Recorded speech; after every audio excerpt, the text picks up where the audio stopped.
Կանեփ կակաճ 2014 համալիր օպերատիվ կանխարգելիչ միջոցառման շրջանակներում ոստիկանության Արաբկիրի բաժնի քրեական հետախուզության բաժանմունքում թմրամիջոցների անօրինական շրջանառության վերաբերյալ օպերատիվ տեղեկություններ ստացվեցին։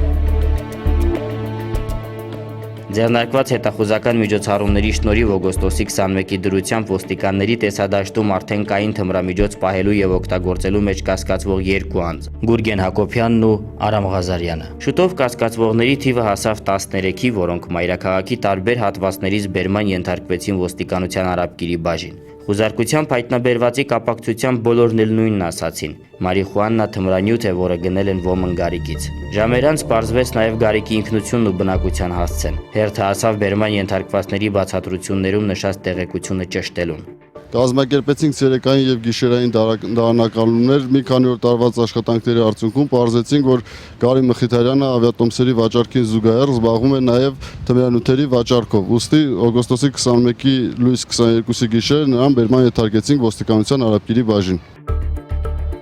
Առերեսումների ժամանակ գնողները ճանաչեցին Երևանի բնակիչ 45-ամյա Գարի Խաչատրյանին։ Այս փաստերին շուտով գումարվեցին նորերը։ Այս պահին մենք գտնվում ենք Օրբելի 33 հասցեում գործող ավիատոմսերի վաճառակետի դիմաց,